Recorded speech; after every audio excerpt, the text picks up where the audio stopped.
서울의 부촌에서도 가장 높은 언덕 위에 자리 잡은 강태준의 저택은 마치 거대한 요새처럼 위압적인 모습을 하고 있었는데 그곳의 공기는 언제나 서늘하고 무겁게 가라앉아 있었다.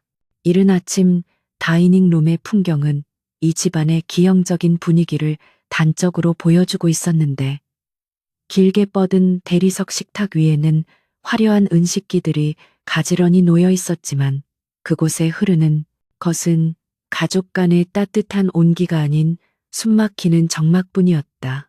이서희는 식탁의 가장 끝자리에 앉아 고개를 숙인 채 기계적으로 수프를 떠먹고 있었고 그녀의 창백한 얼굴에는 그 어떤 감정의 동요도 드러나지 않아 마치 정교하게 세공된 인형을 보는 듯했다.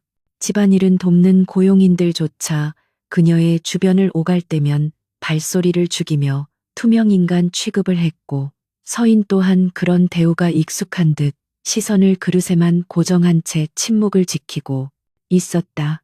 서인의 침묵은 단순한 버릇이 아니라 이 집안에서 살아남기 위해 그녀가 선택한 유일한 방어 기제이자 생존 수단이었는데 그녀는 결혼 직후 겪은 사고로 인해 말을 잃고인지 능력이 저하되었다는 진단을 받은 상태였다.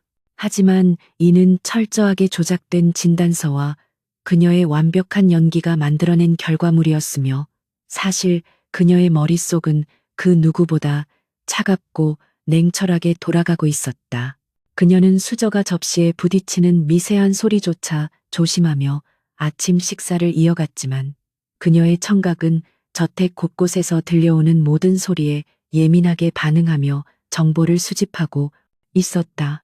저 멀리 복도에서 들려오는 남편 강태준의 무겁고 급한 발걸음 소리가 점점 가까워지자 서인의 손끝이 미세하게 떨렸지만 그녀는 곧바로 호흡을 가다듬고 다시금 멍한 표정에 가면을 얼굴에 덮었었다. 육중한 다이닝룸의 문이 거칠게 열리며 태성그룹의 젊은 CEO 강태준이 들어섰는데 그는 아침부터 누군가와 통화를 하며 고래고래 소리를 지르고 있어 집안의 정적을 단번에 깨뜨려 버렸다.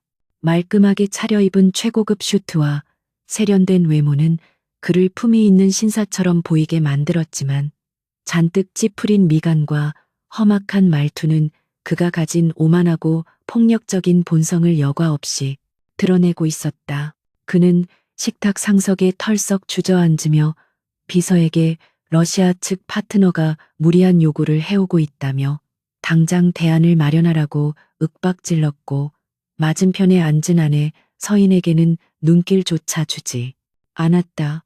태준에게 있어 서인은 그저 법적으로만 존재하는 아내일 뿐 인간적인 교류나 대화를 나눌 가치가 없는 존재였기에 그는 서인이 듣고 있는 앞에서도 회사의 기밀 사항을 거침없이 쏟아냈다. 태준은 전화를 끊고 나서야 식탁 위에 놓인 물잔을 들어 벌컥벌컥 들이켰고 그제야 자신의 앞에 앉아있는 서인을 발견한 듯 경멸 어린 시선을 던지며 입꼬리를 비틀어 올렸다.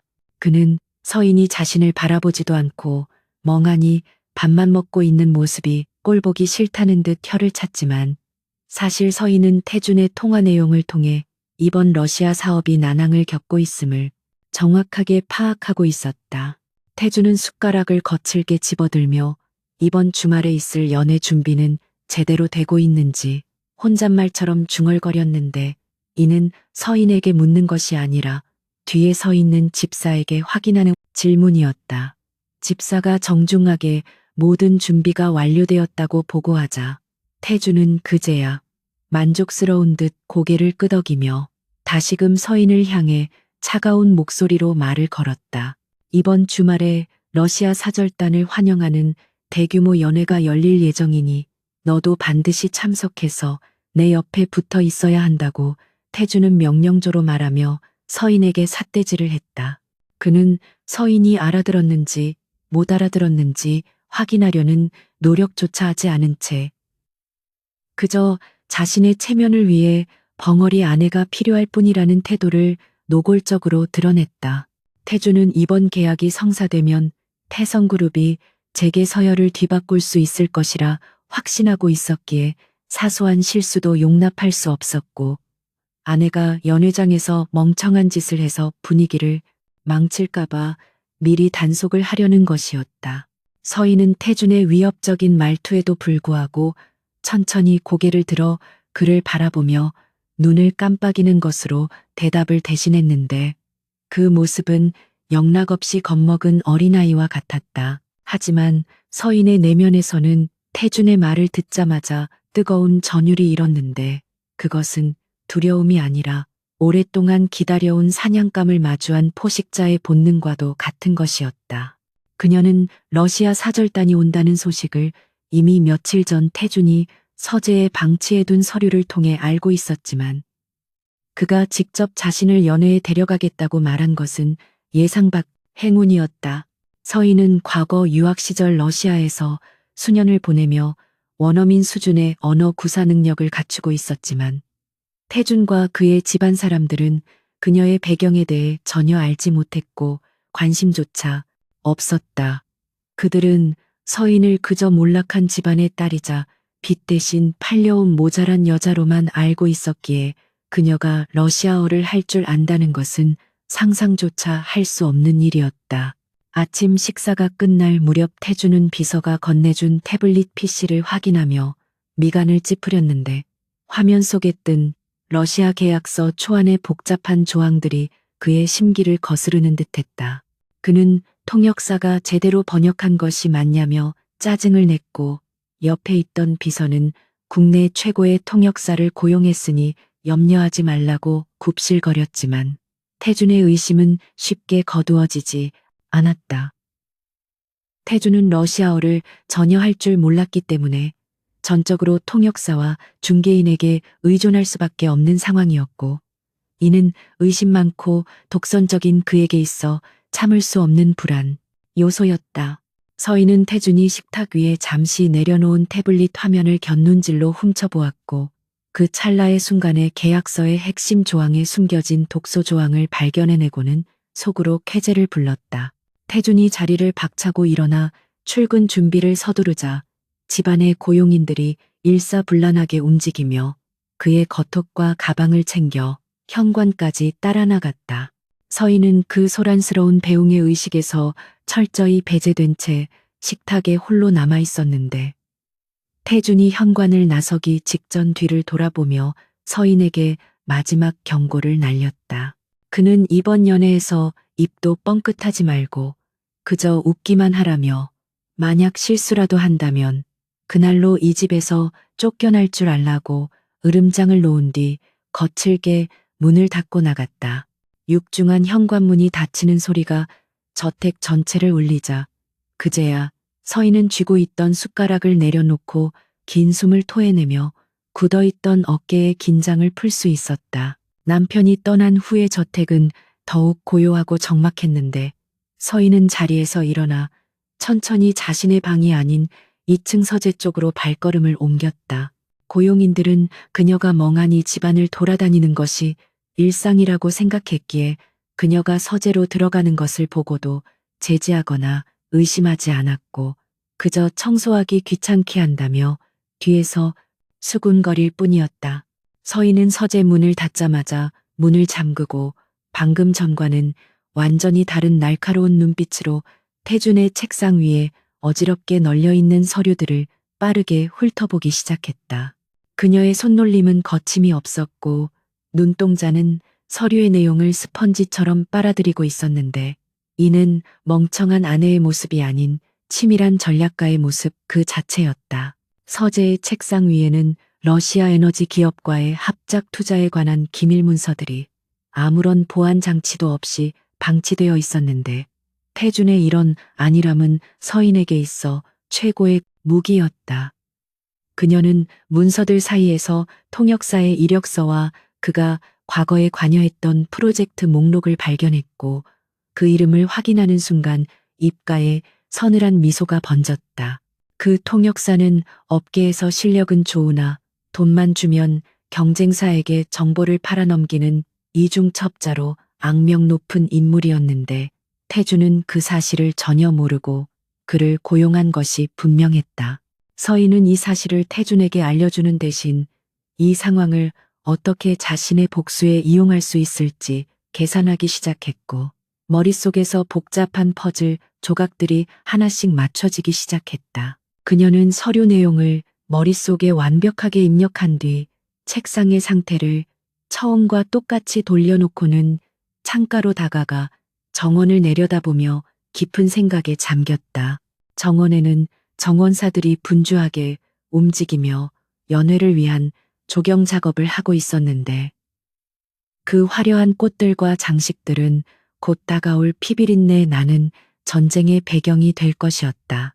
서인은 자신의 아버지가 태성그룹에 의해 억울하게 누명을 쓰고 자살로 생을 마감했던 그날의 기억을 떠올리며 주먹을 꽉 쥐었고, 손톱이 손바닥을 파고드는 고통을 통해 흐트러지는 정신을 다잡았다. 그녀는 단순히 태준을 망가뜨리는 것에서 멈추지 않고 그가 가진 모든 것을 빼앗아 철저하게 짓밟아주겠다고 다시 한번 다짐했다. 오후가 되자 저택으로 유명 디자이너의 의상팀이 도착했는데, 그들은 태준의 지시대로 서인이 연회에서 입을 드레스를 가지고 온 것이었다. 의상팀 직원들은 서인을 마치 마네킹 대하듯 거칠게 다루며 옷을 입히고 치수를 쟀는데, 그들은 서인이 듣지 못한다고 생각하여 그녀의 외모나 분위기에 대해 무례한 품평을 서슴지 않았다. 한 직원은 사모님이 말을 못해서 참 아쉽다며, 얼굴은 반반한데 지능이 떨어지니 남편이 얼마나 답답하겠냐며 킬킬거렸고, 다른 직원들도 이에 맞장구를 치며 비웃었다. 서인은 그들의 모욕적인 언사를 모두 듣고 있었지만 시선 하나 흔들리지 않고 거울 속에 비친 자신의 모습을 바라보며 무표정을 유지했다. 드레스는 태준의 취향이 듬뿍 반영된 화려하면서도 노출이 심한 디자인이었는데, 이는 서인을 자신의 소유물이자 성적 대상화된 트로피로 과시하려는 그의 의도가 명백했다. 서인은 거울 속 자신의 모습이 낯설게 느껴졌지만 이 화려한 옷차림이 오히려 사람들의 방심을 유도하는 좋은 위장막이 될 것이라고 생각하며 모멸감을 삼켰다. 그녀는 의상팀이 돌아간 뒤 드레스를 벗어 옷걸이에 걸어두고는 침대에 걸터 앉아 태준이 퇴근하기만을 기다렸는데, 오늘 밤에는 그가 술에 취해 들어올 가능성이 높았다. 태준이 술에 취하면 평소보다 더 많은 말, 실수를 하고 기밀 정보를 흘리는 경향이 있었기에 서인에게는 그 시간이 정보 수집을 위한 또 다른 기회였다. 저녁 식사 시간이 훌쩍 지나서야 태준은 만취한 상태로 비서의 부축을 받으며 귀가했는데, 그는 들어오자마자 거실 소파에 쓰러지듯 누워 고래고래 소리를 질렀다. 서인은 조용히 다가가 그의 구두를 벗겨주고 넥타이를 풀어주었는데, 태준은 그런 서인의 손을 거칠게 뿌리치며 저리 가라고 욕설을 퍼부었다. 그는 술기운의 러시아 놈들이 자신을 물러본다는 이 통역사가 자꾸 묘한 눈빛을 보낸다느니 하는 횡설수설을 늘어놓았는데, 서인은 그 취중 진담 속에서 중요한 단서들을 놓치지 않고 포착했다. 태준은 자신이 함정에 빠져들고 있다는 사실을 무의식적으로 감지하고 있었지만 특유의 오만함 때문에 그것을 인정하지 않으려 하고 있었다. 서인은 태준이 잠들 때까지 그의 곁을 지키며 그가 중얼거리는 말들을 하나하나 기억 속에 새겨 넣었고, 그가 깊은 잠에 빠지자 조용히 거실을 빠져나왔다. 그녀는 자신의 방으로 돌아와 책상 서랍 깊숙한 곳에 숨겨두었던 작은 녹음기를 꺼내 태준이 흘린 말들을 다시 한번 정리하며 다가올 연회에서의 시나리오를 구체화했다. 이번 연회는 태준에게는 일생일대의 기회이겠지만 서인에게는 그를 나락으로 떨어뜨릴 단두대와도 같았고, 그녀는 기꺼이 그 처형식의 집행관이 되기로 결심했다. 창밖에는 어둠이 짙게 깔려 있었지만 서인의 눈은 어둠 속에서도 길을 잃지 않는 맹수의 눈처럼 형형하게 빛나고 있었다. 다음 날 아침 태준은 숙취로 인해 찌푸린 얼굴로 일어났지만 서인은 평소와 다름없이 단정한 모습으로 그를 맞이했고 해장국을 준비해 식탁에 올려두었다. 태주는 국을 몇 숟가락 뜨다가 맛이 없다며 숟가락을 집어던지고는 오늘 저녁 연회에 늦지 않게 준비하라며 신경질적으로 소리치고는 출근해버렸다. 서인은 바닥에 떨어진 숟가락을 주워들며 무표정한 얼굴로 태준의 뒷모습을 바라보았는데 그것은 폭풍 전야의 고요함과도 같은 침묵이었다. 이제 모든 준비는 끝났고 무대 위로 올라가 가면을 벗어던질 시간만이 남아 있었으며 서인은 그 순간을 위해 자신의 모든 것을 걸 준비가 되어 있었다. 오후가 되자 저택은 연애 준비로 분주해졌고 서인은 메이크업 아티스트들의 손길에 맡겨져 태준이 원하던 완벽한 인형의 모습으로 변신해 갔다. 거울 속에 비친 그녀는 화려한 드레스와 보석으로 치장되어 있었지만 그 눈빛만은 차갑게 가라앉아 있어 묘한 이질감을 자아내고 있었다. 그녀는 입술에 붉은 립스틱을 바르며 거울 속에 자신에게 속삭이듯 다짐했는데 오늘 밤이야말로 침묵을 깨고 세상의 진실을 외칠 순간이라고 스스로를 다독였다. 밖에서는 리무진이 도착했다는 소리가 들려왔고 서인은 천천히 자리에서 일어나 전장으로 향하는 장수의 비장함을 품은 채 방을 나섰다. 태성그룹 본사의 최상층 회장실은 다가올 러시아 사절단과의 만남을 앞두고 팽팽한 긴장감에 휩싸여 있었는데 직원들은 숨소리조차 크게 내지 못하며 바쁘게 움직이고 있었다. 강태준은 책상 위에 쌓인 방대한 양의 서류들을 노려보며 초조한 듯 손가락으로 책상을 두드렸는데 그의 눈앞에 있는 것은 난해한 키릴 문자로 가득 찬 원본 계약서들이었다. 그는 러시아어의 문외한이었기에 이 서류들이 정확히 무엇을 의미하는지 전혀 알 수 없었고 오직 자신이 고용한 전문 통역사의 입만을 바라봐야 하는 상황이 몹시 불쾌했다. 잠시 후 회장실에 문이 열리고 말쑥한 정장 차림의 남자가 자신감 넘치는 미소를 띠며 들어왔는데 그가 바로 이번 프로젝트의 핵심 열쇠를 쥐고 있는 수석 통역사 최명훈이었다. 최명훈은 업계에서 탁월한 언어 능력과 협상 기술로 정평이 나 있었지만 그 이면에 감춰진 탐욕스럽고 비열한 본성은 교묘하게 숨기고 있었다. 태주는 최명훈이 건네준 요약 보고서를 낚아채듯 받아들고는 급하게 훑어내려 갔는데 보고서에는 태성그룹에게 유리한 조건들만이 나열되어 있어 그의 구겨진 미간이 서서히 펴지기 시작했다. 태준이 의심스러운 눈초리로 러시아 측이 정말로 단가 인하 요구를 수용했느냐고 묻자 명훈은 능청스러운 표정으로 고개를 끄덕이며 자신의 협상 능력을 과시하듯 장황하게 설명을 늘어놓았다. 명훈은 러시아 대표단이 태성그룹의 기술력을 높이 평가하여 파격적인 양보를 한 것이라고 둘러댔지만 사실은 지휘면 계약을 통해 그들에게 막대한 리베이트를 제공하기로 약속한 상태였다. 태주는 명훈의 화려한 언변에 넘어가 자신의 판단력을 잃어가고 있었고 눈앞의 이익에 눈이 멀어 회사를 집어삼킬 거대한 함정이 발밑에 입을 벌리고 있다는 사실을 전혀 감지하지 못했다.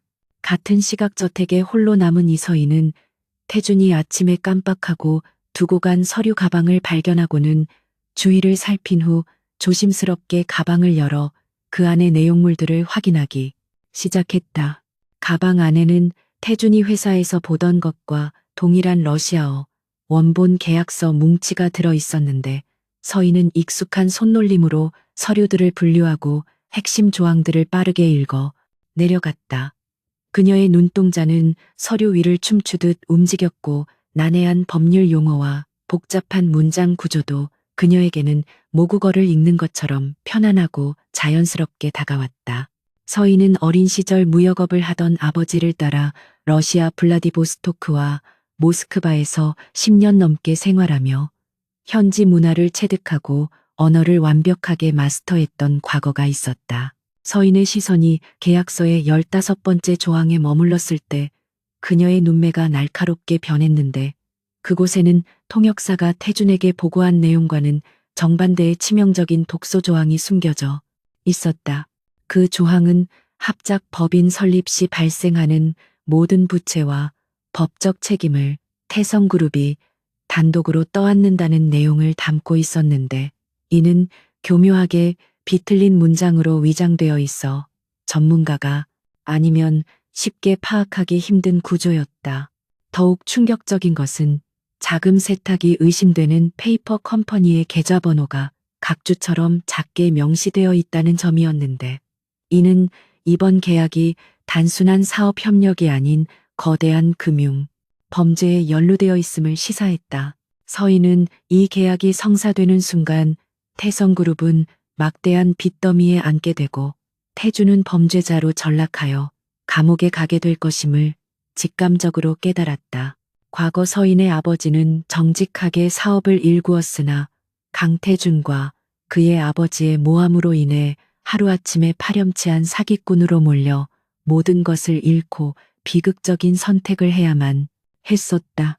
서인은 아버지가 돌아가신 후 세상에 홀로 남겨졌고, 복수를 위해 자신의 능력을 철저히 숨긴 채 바보 흉내를 내며 원수의 집안으로 들어오는 길을 선택했던 것이다. 그녀는 떨리는 손으로 서류를 다시 가방에 넣으며 호흡을 골랐는데, 지금 당장 태준에게 이 사실을 알린다면 그는 오히려 서인을 의심하고 추궁할 것이 뻔했기에 섣불리 움직일 수 없었다. 그녀는 이 위기를 역으로 이용하여 태준을 파멸시키고 회사를 아버지가 꿈꾸던 정직한 기업으로 되돌릴 완벽한 타이밍을 잡아야만 했다. 오후 늦게 태준이 최명훈을 대동하고 저택으로 돌아왔는데, 그는 내일 있을 연회와 계약 체결식을 앞두고 마지막 점검을 하기 위해 통역사를 집으로 부른 것이었다. 서인은 마치 투명 인간처럼 그들의 주변을 오가며 차와 다과를 대접했는데, 태주는 서인이 곁에 있건 말건 신경 쓰지 않고 명훈과 함께 은밀한 대화를 나누었다. 태주는 명훈에게 이번 일이 성공하면 부사장 자리를 주겠다며 호기롭게 웃었고, 명훈은 과도한 아부와 칭찬으로 태준의 허영심을 부추기며 그를 안심시키는 데 주력했다. 서인은 찻잔을 내려놓으며 명훈의 눈을 잠시 마주쳤는데, 그의 눈빛에는 태준을 향한 조롱과 경멸이 서려 있었고, 서인은 그 눈빛을 놓치지 않고 기억해 두었다.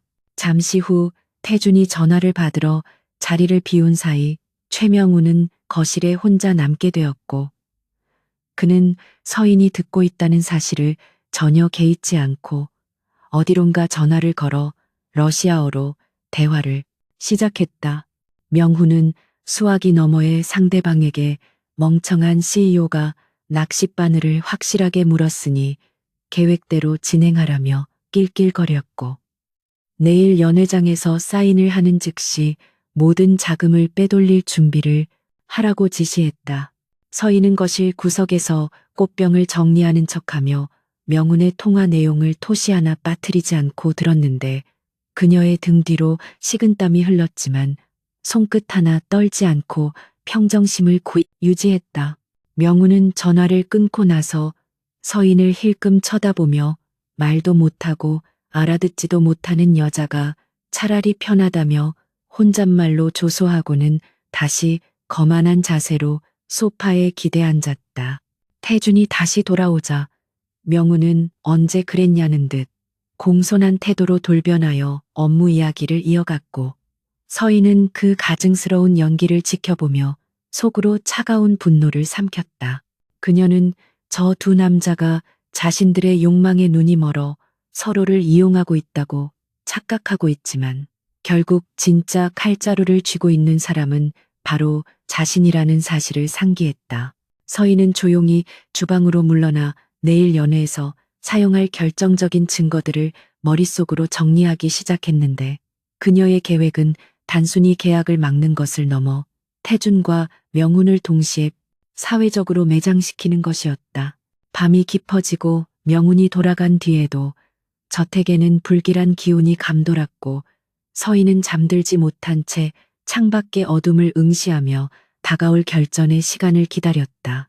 다음 날 아침 태주는 평소보다 훨씬 일찍 일어나 부산을 떨었는데 그는 연회에서 입을 의상을 고르고 거울을 보며 연설 연습을 하는 등 흥분을 감추지 못했다. 그는 서인에게 오늘이야말로 네가 내 아내로서 밥값을 해야 하는 날이라며 옆에서 우아하게 미소만 짓고 있으라고 신신당부했고 절대 입을 열어 무식함을 드러내지 말라고 거듭 경고했다. 서인은 태준의 넥타이를 메어주며 그의 눈을 똑바로 바라보았는데 평소라면 시선을 피했을 그녀가 오늘은 묘하게 당당한 눈빛을 하고 있어 태준은 잠시 의아함을 느꼈다. 하지만 태준은 곧 자신의 착각이라 치부하고 서인의 어깨를 거칠게 툭 치며 준비를 서두르라고 재촉한 뒤 먼저 밖으로 나가버렸다. 서인은 드레스룸으로 들어가 어제 준비해둔 화려한 드레스를 입으며 거울 속의 자신과 마주했는데 그녀는 더 이상 겁먹은 피해자가 아닌 복수의 화신으로 다시 태어나고 있었다. 그녀는 핸드백 속에 소형 녹음기와 며칠간 수집한 증거 자료들이 담긴 USB를 챙겨 넣으며 이것들이 오늘 밤 제국을 무너뜨릴 강력한 무기가 될 것임을 확신했다. 집을 나서기 전 그녀는 아버지의 사진을 꺼내어 잠시 어루만지며 반드시 진실을 밝히고 명예를 회복하겠노라고 맹세했다. 리무진에 올라탄 서인은 차창 밖으로 스쳐 지나가는 풍경을 바라보며 마음속으로 러시아어 문장들을 되뇌었고 그녀의 입술은 소리 없는 전쟁 선포를 읊조리고 있었다. 연회장은 도심의 최고급 호텔 그랜드 볼룸에 마련되어 있었는데 입구에서부터 수많은 취재진과 정재계 인사들로 붐비고 있어 이번 행사에 쏠린 관심이 얼마나 지대한지를 실감하게 했다. 태주는 차에서 내리자마자 쏟아지는 플래시 세례에 만족스러운 듯 손을 흔들며 여유를 부렸고 서인은 그 뒤를 조용히 따르며 최대한 존재감을 지우려 노력했다. 하지만 그녀의 날카로운 시선은 이미 연회장 안을 훑으며 최명훈과 러시아 대표단의 위치를 파악하고 있었고 오늘 밤 벌어질 시나리오를 머릿속으로 시뮬레이션하고 있었다. 화려한 샹들리에 아래에서 가식적인 웃음과 탐욕스러운 눈빛들이 교차하는 그곳은 곧 아수라장으로 변할 예정이었고 그 중심에는 침묵을 깬 서인이 서 있게 될 것이었다. 서울의 밤을 화려하게 수놓는 최고급 호텔의 그랜드 볼룸은 태성그룹이 주최한 한러경제협력연회를 위해 완벽하게 변모해 있었는데 천장에 매달린 거대한 크리스털 샹들리에는 수천 개의 빛 조각을 쏟아내며 참석자들의 눈을 멀게 할 만큼 찬란하게 빛나고 있었다. 입구에서부터 붉은 카펫이 길게 깔려 있었고 그 양옆으로는 수십 명의 경호원들이 도열해 있어 오늘 밤 이곳에 모인 사람들의 지위와 권력을 묵시적으로 대변하고 있었다. 강태준은 리무진에서 내리자마자 쏟아지는 카메라 플래시 세례에 짐짓 여유로운 미소를 지어 보였지만 그의 팔을 감싸쥔 이서인은 남편의 팔 근육이 극도로 긴장하여 딱딱하게 굳어 있다는 것을 누구보다 예민하게 감지할 수 있었다. 태주는 겉으로는 자신만만한 CEO의 가면을 쓰고 있었지만 속으로는 이번 계약이 실패하면 그룹 내 입지가 송두리째 흔들릴 수 있다는 불안감에 시달리며 식은땀을 흘리고 있었고 서인은 그런 남편의 이중적인 모습을 곁에서 말없이 지켜보며 차가운 경멸을 느꼈다. 연회장 안으로 들어서자 수백 명의 정재계 인사들이 샴페인 잔을 들고 삼삼오오 모여 대화를 나누고 있었는데 그들이 뿜어내는 공기는 값비싼 향수 냄새와 인간의 욕망이 뒤섞여 묘하게 탁하고 끈적거리는 느낌을 주었다. 태준이 등장하자 사람들의 시선이 일제히 그에게 쏠렸고 곧이어 그의 옆에 서 있는 서인에게로 옮겨갔는데 그들의 눈빛에는 호기심과 동정 그리고 은밀한 조롱이 섞여 있었다. 사람들은 태성그룹의 사모님이 사고로 지능이 어린아이 수준으로 떨어졌고 말도 못한다는 소문을 익히 들어 알고 있었기에 그녀를 마치 진기한 구경거리를 보듯 훑어보며 수군거렸다. 서인은 자신을 향해 쏟아지는 무례한 시선들을 온몸으로 받아내면서도 표정 하나 바꾸지 않고 태준의 팔에 매달려 멍한 눈빛을 연기했는데, 이는 그녀가 지난 수년간 갈고 닦아온 완벽한 위장술이었다. 태준은 경쟁사 임원들과 인사를 나누며 짐짓 호탕하게 웃어젖혔지만, 그들이 서인을 보며 짓는 묘한 미소에 자존심이 상한 듯 서인의 허리를 꽉 움켜쥐며 낮은 목소리로 으르렁거렸다. 그는 서인의 귓가에 입을 가져다 대고 남들이 보기에는 다정한 미러를 속삭이는 것처럼 보였겠지만, 사실은 똑바로 서 있지 않으면 가만두지 않겠다는 서슬퍼런 협박을 쏟아내고 있었다. 서인은 허리에서 느껴지는 통증에도 불구하고 미동조차 하지 않은 채 눈앞에 펼쳐진 화려한 연회장의 풍경을 눈에 담으며 머릿속으로는 오늘 밤 벌어질 작전의 타임라인을 정교하게 수정하고 있었다. 그녀의 눈에 들어온 연회장은 단순한 사교의 장이 아니라 탐욕스러운 맹수들이 서로의 목덜미를 노리는 정글과도 같았고, 그녀는 그 중에서 가장 치명적인 독을 품은 사냥꾼이 되어 기회를 엿보고 있었다. 잠시 후 인파를 해치고 최명훈 통역사가 태준을 향해 다가왔는데, 그는 최고급 맞춤 정장을 입고 있었지만 어딘가 모르게 비열해 보이는 눈매는 감출 수 없었고, 태준을 보는 눈빛에는 교묘한 우월감이 서려 있었다. 명훈은 태준에게 정중하게 고개를 숙여 인사했지만 바로 옆에 있는 서인에게는 눈길조차 주지 않은 채 그녀를 투명인간 취급하며 무시하는 태도를 노골적으로 드러냈다. 그는 태준에게 러시아 사절단이 곧 도착할 예정이며 그들이 이번 계약에 대해 매우 긍정적인 신호를 보내고 있다고 보고했는데, 그 목소리에는 태준을 자신의 손바닥 위에서 가지고 놀고 있다는 자신감이 묻어났다. 서인은 명훈의 입에서 나오는 거짓말들을 들으며 속으로 코웃음을 쳤지만 겉으로는 아무것도 모르는 척 순진한 표정으로 샴페인 잔 속의 기포만을 바라보고 있었다. 명훈은 태준에게 러시아 측 대표인 드미트리 회장이 성격이 급하고 불같은 사람이니 비위를 잘 맞춰야 한다고 조언하며, 만약 통역이 필요한 순간이 오면 절대 직접 나서지 말고 반드시 자신을 거치라고 신신당부했다. 이는 태준이 실수할 것을 염려해서가 아니라 혹시라도 태준이 러시아어의 뉘앙스를 눈치채거나 다른 통로를 통해 진실을 알게 되는 것을 원천 봉쇄하려는 명훈의 치밀한 계산이었다. 태준은 명훈의 말을 철석같이 믿으며 고개를 끄덕였고, 자신은 러시아어의 알파벳조차 모르니 자네만 믿는다며 그의 어깨를 두드려주기까지 했다. 서인은 적과 내통하고 있는 배신자에게 자신의 목줄을 쥐어주고 있는 남편의 어리석음을 보며 연민보다는 한심함을 느꼈고, 이 파국이 그가 자초한 일임을 다시 한번 상기했다.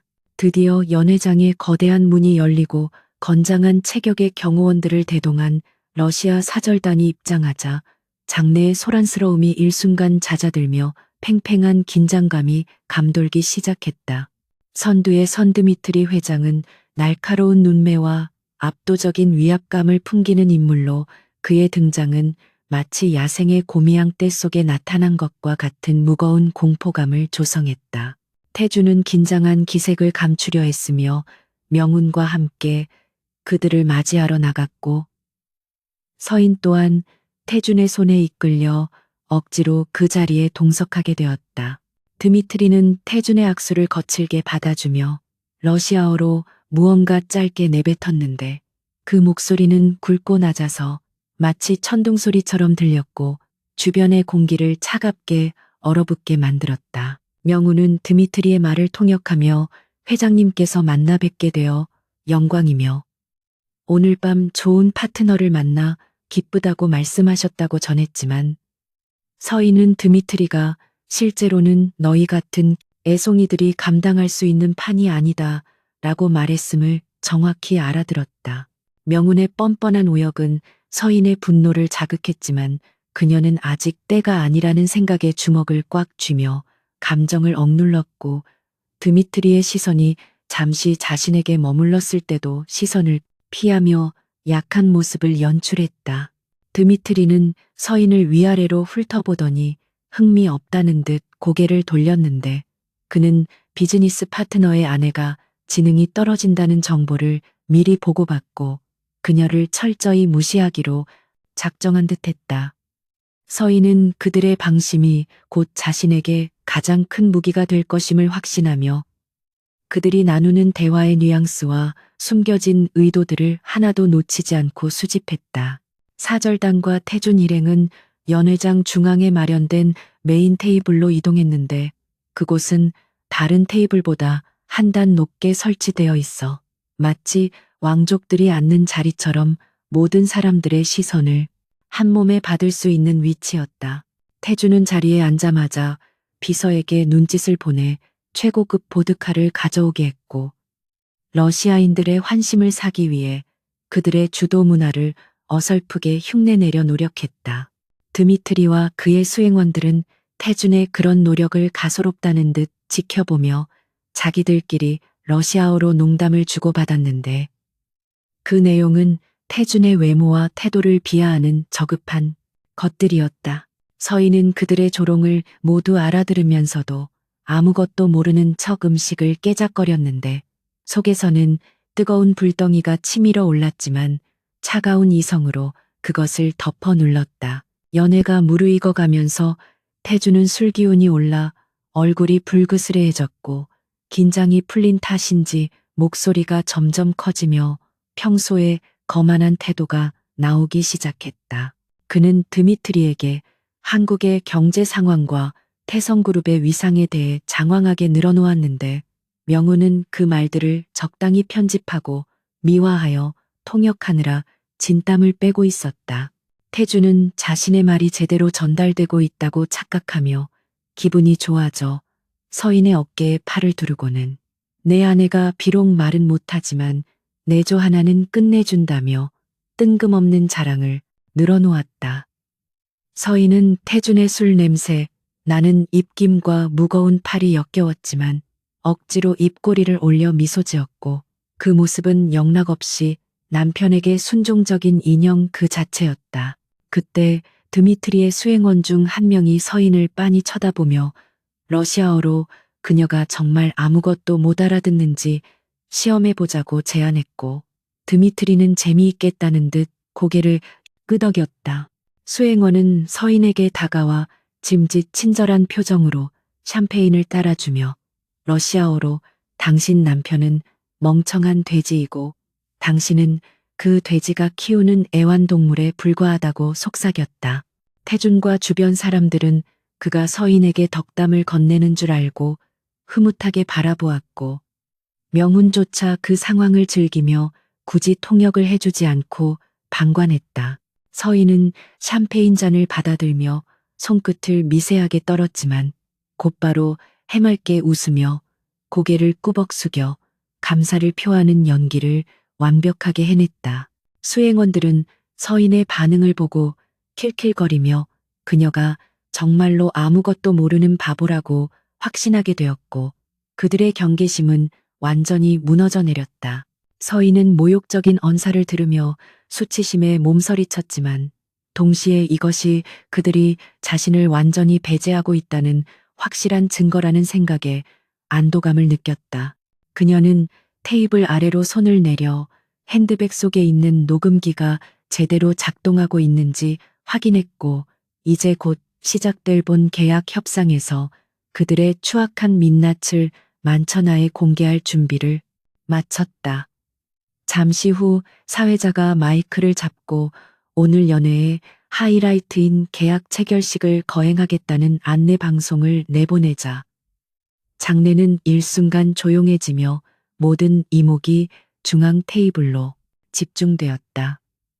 태주는 온매무새를 가다듬으며 비장한 표정으로 자리에서 일어났고 명훈은 미리 준비해둔 계약서를 테이블 위에 펼쳐놓으며 펜을 건넸다. 태주는 펜을 받아들고 계약서에 서명하기 위해 몸을 숙였는데 그때 서인의 심장이 터질 듯 격렬하게 뛰기 시작했다. 지금 이 순간 그녀가 침묵을 지킨다면 태성그룹은 돌이킬 수 없는 늪에 빠지게 될 것이고 태주는 파멸하겠지만 서인 또한 그 소용돌이에 휘말려 다칠 수 있었다. 하지만 그녀가 원하는 것은 단순한 파멸이 아니라 정의로운 심판이었기에 그녀는 태준이 펜 끝을 종이에 대려는 찰나 찻잔을 바닥에 떨어뜨려 날카로운 파열음을 만들어냈다. 쨍그랑하는 소리와 함께 하얀 도자기 조각들이 사방으로 튀었고 갑작스러운 소음에 놀란 태주는 펜을 놓치며 잉크가 계약서 위로 튀어번지고 말았다. 연회장은 순식간에 찬물을 끼얹은 듯 정적에 휩싸였고 태주는 얼굴이 불그락부르락해져서 서인을 노려보며 이 미친 여자가 지금 무슨 짓을 한 거냐고 소리쳤다. 명운과 러시아 사절단 또한 불쾌한 기색을 역력히 드러내며 인상을 찌푸렸고 주변의 하객들은 웅성거리며 이 돌발 상황을 흥미진진하게 지켜보았다. 태주는 화를 참지 못하고 손을 들어 서인의 뺨을 때리려 했지만 서인은 본능적으로 몸을 움츠리며 두려움에 떠는 연기를 계속했고 그 모습은 태준을 더욱 폭력적이고 비이성적인 사람으로 보이게 만들었다. 태준은 경호원들을 불러 당장 이 여자를 밖으로 끌어내라고 고함쳤고 서인은 끌려나가기 직전 슬픈 눈으로 태준을 바라보았는데 그 눈빛 속에는 이제 모든 연극은 끝났다는 서늘한 경고가 담겨 있었다. 하지만 서인은 경호원들의 손길을 뿌리치지 않고 순순히 일어서는 척하다가 비틀거리며 드미트리 회장의 발치에 쓰러지듯 엎드렸다. 태주는 당황하여 어쩔 줄 몰라 했고 명우는 서인을 억지로 일으켜 세우려 했지만 서인은 드미트리의 바짓단을 붙잡고 놓지 않았다. 사람들은 서인이 공포에 질려 발작을 일으킨다고 생각했지만 사실 서인은 드미트리가 신고 있는 구두의 흙자국과 바짓단의 미세한 마모를 관찰하며 그가 방금 전까지 어디에 있었는지 추리하고 있었다. 드미트리는 귀찮다는 듯 발을 빼려 했지만 서인은 고개를 들어 그와 눈을 마주쳤고 그 순간 그녀의 눈동자에서 멍청함이 사라지고 날카로운 지성이 번뜩이는 것을 본 드미트리는 흠칫 놀라 동작을 멈췄다. 서인은 아주 찰나의 순간 입모양으로 러시아어 욕설을 소리 없이 읊조렸는데 그것은 드미트리만이 알아볼 수 있는 아주 은밀하고 충격적인 메시지였다. 드미트리는 자신의 눈을 의심하며 서인을 뚫어지게 쳐다보았지만 서인은 다시금 멍한 표정으로 돌아와 고개를 숙이고 있었기에 그는 자신이 헛것을 보았다고 생각하며 고개를 저었다. 경호원들이 다시 서인을 일으켜 세우려 할 때 태준이 나서서 상황을 수습하려 했지만 이미 분위기는 엉망이 되어버렸고 계약서에는 잉크가 번져 다시 작성해야만 하는 상황이 되었다. 명우는 짜증 섞인 표정으로 새 계약서를 가져오라고 비서에게 지시했고 태주는 서인에게 저주를 퍼부으며 당장 내 눈앞에서 사라지라고 악을 썼다. 하지만 서인은 물러서지 않고 떨리는 목소리로 무언가 말하려는 듯 입술을 달싹였는데 사람들은 벙어리인 그녀가 소리를 내려는 모습에 기이함을 느끼며 숨을 죽였다. 태주는 서인이 괴성을 질러 더 큰 망신을 줄까봐 그녀의 입을 틀어막으려 했지만 서인은 날렵하게 몸을 피하며 테이블 중앙으로 한 걸음 나아갔다. 그녀의 갑작스러운 행동에 모두가 얼어붙은 가운데 서인은 천천히 허리를 펴고 당당하게 고개를 들었으며 그 위풍당당한 모습은 방금 전까지 겁에 질려있던 여자가 맞나 싶을 정도로 낯설고 압도적이었다.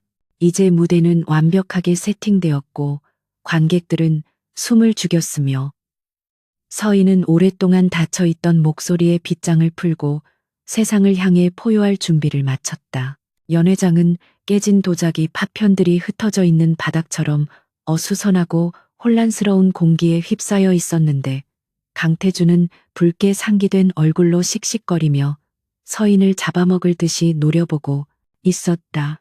그는 자신의 완벽해야 할 무대를 망쳐버린 아내에 대한 분노로 이성을 잃기 직전이었고 경호원들에게 당장 이 미친 여자를 끌어내라며 고래고래 소리를 질러대고 있었다. 하지만 서희는 경호원들이 다가오기도 전에 한 발짝 뒤로 물러서며 오만하게 턱을 치켜들었는데 그 눈빛이 너무나도 차갑고 강렬하여 다가오던 거구의 남자들조차 주춤하며 걸음을 멈출 수밖에 없었다. 주변의 하객들은 이 기이한 상황에 숨을 죽인 채 지켜보고 있었고 화려한 조명 아래 선 서인의 모습은 마치 폭풍의 눈 속에 서 있는 고고한 여신처럼 위태로우면서도 압도적인 존재감을 발산하고 있었다. 통역사 최명우는 사태가 걷잡을 수 없이 흘러가자 당황한 기색을 감추며 재빠르게 상황을 수습하려 나섰는데 그는 러시아 대표단에게 다가가 비굴한 웃음을 흘리며 변명을 늘어놓기 시작했다. 그는 유창한 러시아어로 회장님의 아내가 정신적으로 문제가 있어 가끔 발작을 일으키니 양해를 부탁드린다며 태준과 서인을 동시에 깎아내리는 말을 서슴지 않았다. 드미트리 회장은 명운의 설명을 듣고는 경멸 어린 시선으로 태준을 바라보며 자신의 아내 하나 제대로 단속하지 못하는 남자가 어떻게 거대 기업을 이끌 수 있겠냐고 비아냥거렸다. 드미트리의 목소리에는 태준에 대한 모욕과 조소가 가득 담겨 있었지만 러시아어를 전혀 알아듣지 못하는 태준은 그저 멍하니 서서 명운의 입만 바라보며 불안한 눈빛을 보내고 있었다. 명운은 드미트리의 그 모욕적인 발언을 교묘하게 왜곡하여 태준에게 전달했는데 그는 드미트리 회장님께서 사모님의 건강을 매우 염려하고 계시며 놀라신 것 같으니 진정하시라고 말씀하셨다고 거짓 통역을 했다. 태준은 그 말을 듣자마자 굳어있던 표정을 풀고 비굴한 미소를 지으며 드미트리를 향해 허리를 굽신거렸는데 그 모습은 영락없이 주인의 기분에 맞춰 꼬리를 흔드는 강아지와 다를 바가 없었다. 서인은 명운의 뻔뻔한 거짓말과 그것도 모르고 해실거리는 남편의 어리석은 모습을 지켜보며 속안에서 뜨거운 용암이 끓어오르는 듯한 분노와 역겨움을 느꼈다. 그녀는 더 이상 이 추악한 코미디를 지켜볼 수 없다고 판단했고 이제야말로 자신이 준비해 온 칼을 뽑아들어야 할 순간임을 직감하며 깊은 숨을 들이마셨다. 드미트리는 태준의 비굴한 태도를 보며 더욱 기고만장해져서 수행원들에게 저 멍청한 놈은 우리가 내미는 노예 계약서에도 감사하며 서명할 것이라며 러시아어로 큰소리치며 웃음을 터뜨렸다. 그는 샴페인 잔을 들어 올리며 건배를 제의했고 수행원들도 함께 낄낄거리며 태준을 조롱했는데 연회장 안에 다른 러시아어 구사자들도 몇몇 있었지만 태성그룹의 위세에 눌려 감히 나서서 진실을 말해주지 못했다. 명우는 이 상황을 즐기며 태준에게 회장님께서 태성그룹의 무한한 발전과 성공적인 파트너십을 위해 축배를 들자고 하신다며 또다시 거짓말을 늘어놓았다. 태준은 감격스러운 표정으로 잔을 높이 쳐들고 건배하고 외쳤지만 그 순간 그의 목소리는 허공에 흩어지는 먼지보다도 가볍고 우스꽝스럽게 들릴 뿐이었다. 바로 그 순간 연회장의 소음을 뚫고 맑고 또렷하며 지극히 권위적인 목소리가 울려 퍼졌는데 그것은 한국어가 아닌 완벽하고 우아한 억양의 러시아어였다. 서인은 태준의 옆에서 한 걸음 앞으로 걸어 나오며 드미트리의 눈을 똑바로 응시한 채 당신이 방금 내 남편을 도축 직전에 돼지라고 부른 것에 대해 정식으로 사과를 요구한다고 차갑게 일갈했다. 그녀의 입에서 흘러나온 러시아어는 단순히 유창한 수준을 넘어 모스크바 상류층이 사용하는 고상하고 세련된 어휘와 억양을 완벽하게 구사하고 있어 듣는 이들의 귀를 의심하게 만들었다. 연회장은 순식간에 찬물을 끼얹은 듯 정막에 휩싸였고 샴페인 잔을 입에 가져가던 태주는 너무 놀라 잔을 떨어뜨릴 뻔하며 멍한 표정으로 아내를 바라보았다. 최명우는 마치 귀신이라도 본 사람처럼 입을 벌린 채 얼어붙어 있었는데 그는 자신이 지금 꿈을 꾸고 있는 것은 아닌지 의심하며 눈을 비비고 서인을 다시 쳐다보았다. 방금 전까지만 해도 말 한마디 못하고 사람들의 비웃음을 사던 멍청한 여자가 자신의 모국어보다 더 완벽한 러시아어로 상황을 장악하고 있다는 사실을 도저히 믿을 수가 없었던 것이다. 드미트리 또한 당황하여 눈을 크게 뜨고 서인을 위아래로 훑어보았는데 그녀의 태도에서는 조금 전에 주눅든 모습은 온데간데 없고 오직 서늘한 카리스마만이 뿜어져 나오고 있었다. 서인은 당황한 드미트리에게 시선을 고정한 채 다시 한번 유창한 러시아어로 당신들이 준비한 계약서 15조 3항에 숨겨진 자금 세탁 관련 조항은 국제법상 명백한 불법이며 우리를 기만하려는 의도가 명확하다고 쏘아붙였다. 태주는 지금 눈앞에서 벌어지는 상황을 전혀 이해하지 못한 채 얼굴이 하얗게 질려 있었는데 아내가 갑자기 외국어를 쏟아내고 분위기가 급변하자 극심한 혼란과 공포를 느꼈다. 그는 떨리는 목소리로 서인에게 지금 도대체 무슨 짓을 하는 거냐고 소리쳤지만 서인은 그에게 눈길조차 주지 않고 계속해서 러시아어로 드미트리를 몰아붙였다. 그녀는 전문적인 법률 용어와 금융 지식을 자유자재로 구사하며 계약서의 허점을 하나하나 짚어냈고 러시아 측이 숨기려 했더니면 합의 내용을 적나라하게 폭로해버렸다.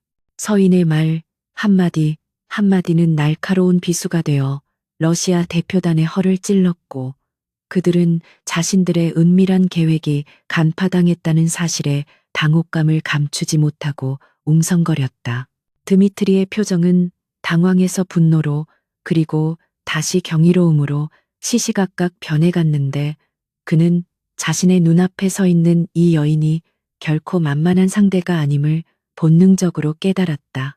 그는 태준을 무시하고 서인에게 직접 다가와 러시아어로 당신은 누구냐고 물었고 서인은 흔들림 없는 눈빛으로 나는 태성그룹 회장의 아내이자 이 협상의 진짜 감시자라고 당당하게 대답했다. 서인의 대답은 연회장에 있던 모든 사람들에게 통역 없이도 그 기백만으로 전해졌고 사람들은 그녀가 단순히 말을 할 줄 아는 것을 넘어 이 판을 지배하고 있음을 느낄 수 있었다. 태주는 그제야 다리에 힘이 풀려 비틀거렸고 비서가 급히 부축하지 않았다면 바닥에 주저앉았을 만큼 큰 충격을 받은 상태였다. 서인은 이제 타겟을 최명훈에게로 돌려 그를 향해 싸늘한 미소를 지었는데 명훈은 그녀의 시선을 피하며 뒷걸음질 쳤지만 이미 도간에 든 쥐신세였다. 서인은 한국어로 태준과 하객들이 모두 들을 수 있도록 또박또박 말하기 시작했는데 통역사가 양측의 정보를 왜곡하여 전달하고 개인적인 이득을 취하려 했다는 사실을 만천하에 고발했다. 그녀는 어제 저녁 명훈이 거실에서 했던 통화 내용을 정확하게 읊으며 그가 경쟁사와 내통하고 있다는 증거가 자신의 핸드백 속에 있는 녹음기에 담겨 있다고 선언했다.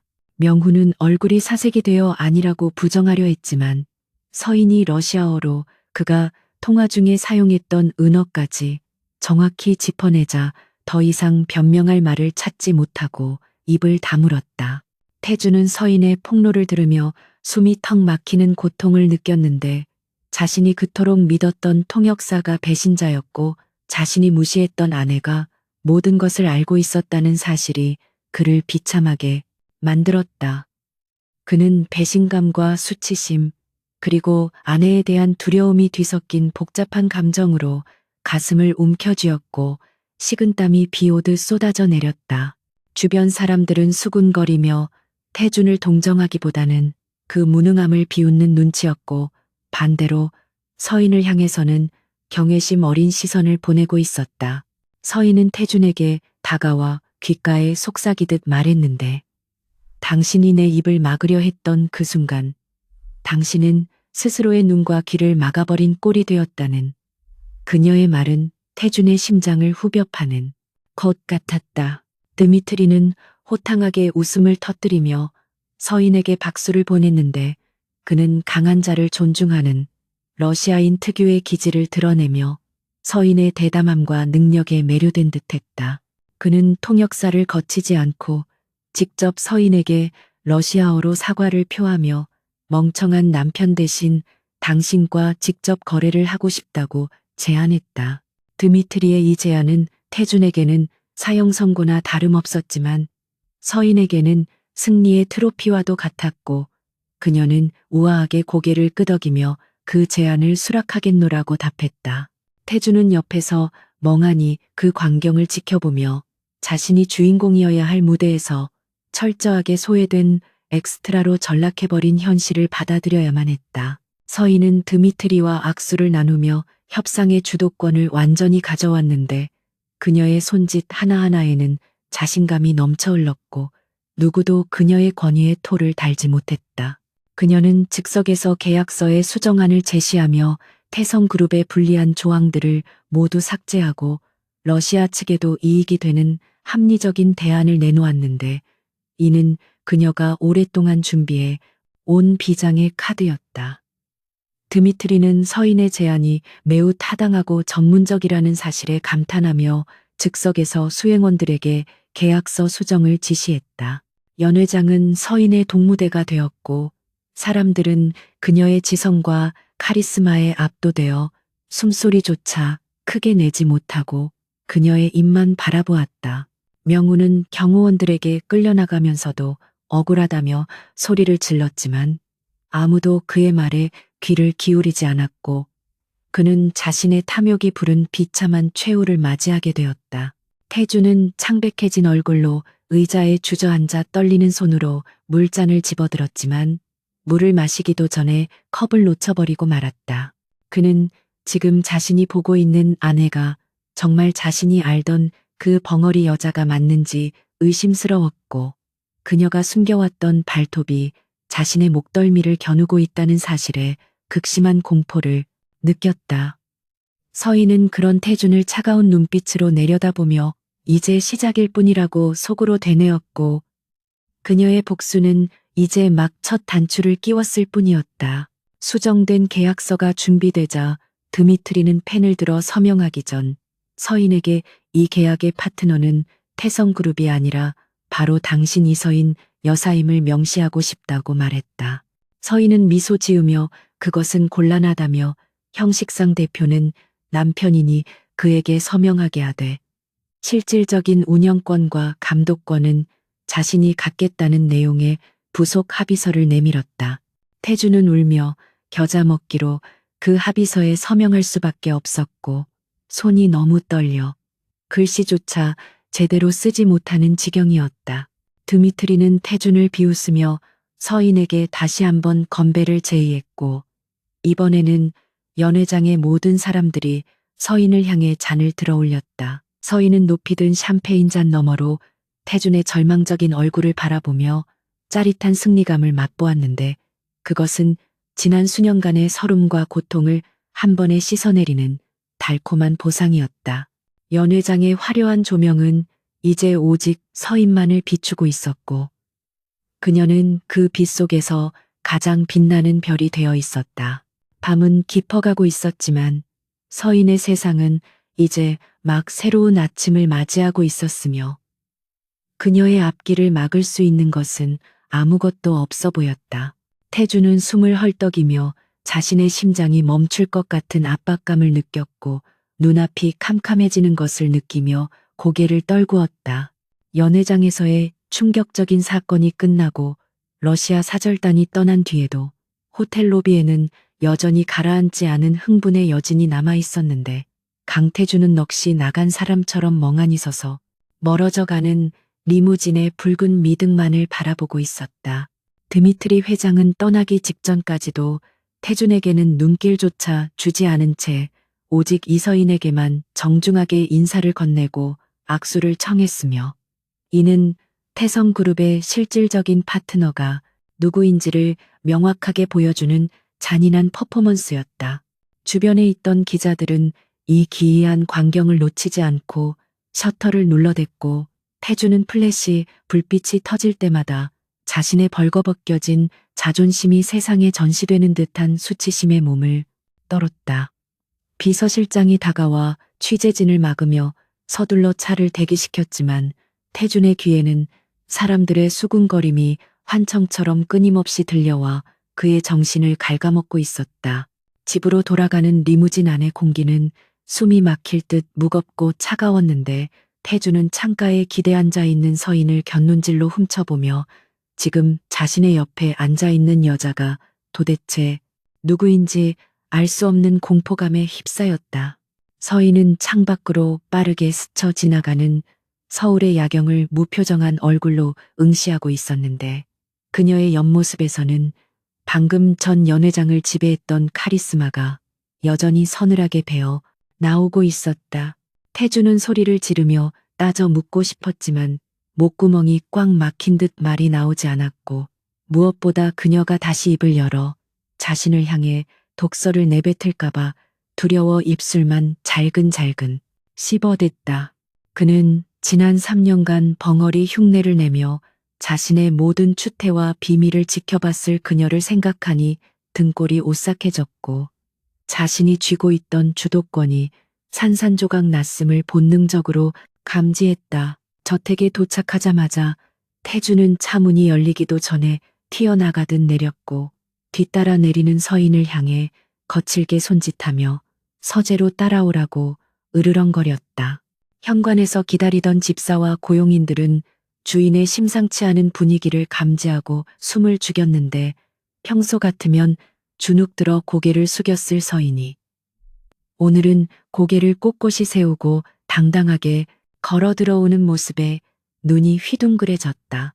서인은 태준의 뒤를 따라 계단을 올라가면서 익숙했던 집안의 풍경이 이제는 전혀 다르게 보인다고 느꼈는데 그것은 이 공간의 지배자가 더 이상 강태준이 아니라는 확신에서 오는 여유로움이었다.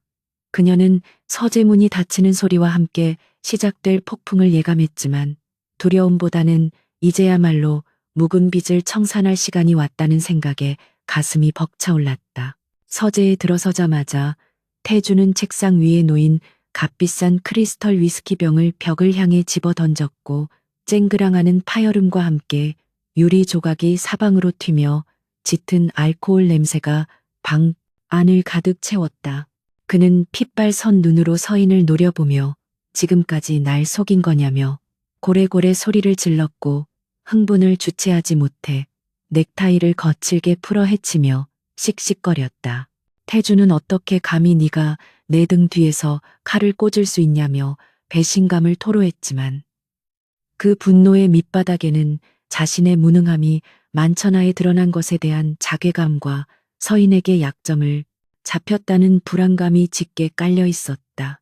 서인은 날아오는 유리 파편에도 눈 하나 깜짝하지 않고 소파에 우아하게 앉아 다리를 꼬며 태준이 진정하기를 기다렸는데 그 태연한 모습이 태준을 더욱 미치게 만들었다. 서인은 태준의 고함이 잦아들자 차갑고 낮은 목소리로 흥분하지 말고 자리에 앉으라고 명령했는데 그 목소리에는 거역할 수 없는 위압감이 서려 있어 태준은 순간적으로 움찔하며 뒷걸음질 쳤다. 그녀는 러시아어로 말할 때와는 또 다른 명료하고 정확한 한국어 발음으로 당신이 걱정해야 할 것은 나의 속임수가 아니라 당신이 저지른 불법 계약 미수와 횡령 모의라고 못 박았다. 서인은 핸드백에서 소형 녹음기를 꺼내 테이블 위에 올려놓으며 이것이 검찰이나 언론에 넘어가는 순간 태성그룹 회장 강태준은 그 즉시 범죄자로 전락하여 감옥에서 평생을 보내게 될 것이라고 경고했다. 태준은 녹음기를 보자마자 사색이 되어 달려들려 했지만 서인이 눈빛으로 그를 제압하며 한 발자국만 더 움직이면 바로 전송 버튼을 누르겠다고 협박하자 그 자리에 얼어붙고 말았다. 태준은 덜덜 떨리는 손으로 소파 팔걸이를 짚으며 털썩 주저앉았고 도대체 원하는 게 뭐냐며 이를 갈았는데 그의 목소리는 분노보다는 애원에 가까울 정도로 힘이 빠져 있었다. 그는 우리가 부부라는 사실을 잊지 말라며 내가 무너지면 당신도 무사하지 못할 것이라고 비굴한 논리를 들이댔지만 서인은 그 말을 비웃듯 차가운 냉소를 흘렸다. 서인은 우리가 부부였던 적이 단 한순간이라도 있었냐고 반문하며 당신에게 나는 그저 장식품이자 감정 쓰레기통에 불과했음을 상기시켰고 이제 그 장식품이 주인의 목을 조르려 한다는 사실을 받아들이라고 말했다. 그녀는 태준에게 당신의 무능함이 회사를 위기로 몰아넣었고 내가 그것을 수습했으니 이제 그에 합당한 대가를 지불해야 한다고 냉정하게 요구했다.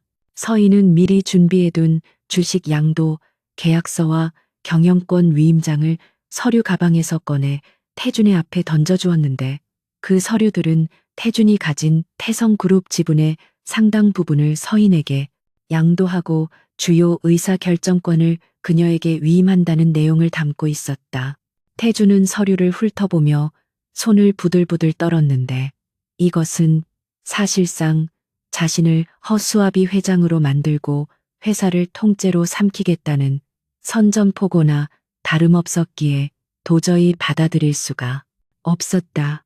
그는 절대로 도장을 찍을 수 없다며 버텼지만 서인은 러시아 사절단과의 이면 계약서와 태준의 비자금 장부 사본을 추가로 꺼내놓으며 선택은 당신의 몫이라고 압박했다.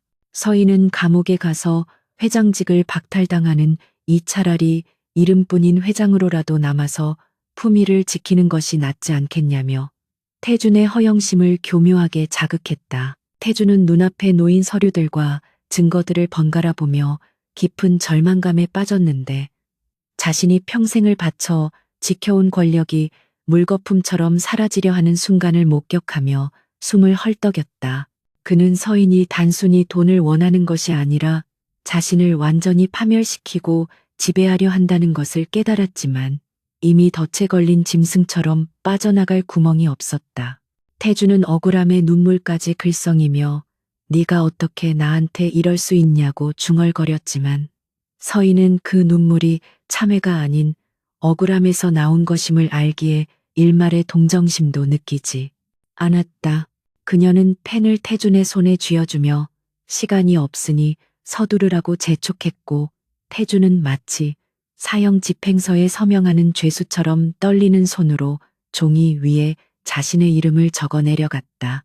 서명이 끝난 서류를 챙겨든 서인은 자리에서 일어나며 태준에게 앞으로 회사에서의 모든 결정은 나의 결재를 거쳐야 하며 허락 없이 독단적으로 행동할 경우 즉시 이 증거들이 세상에 공개될 것이라고 최후 통첩을 날렸다.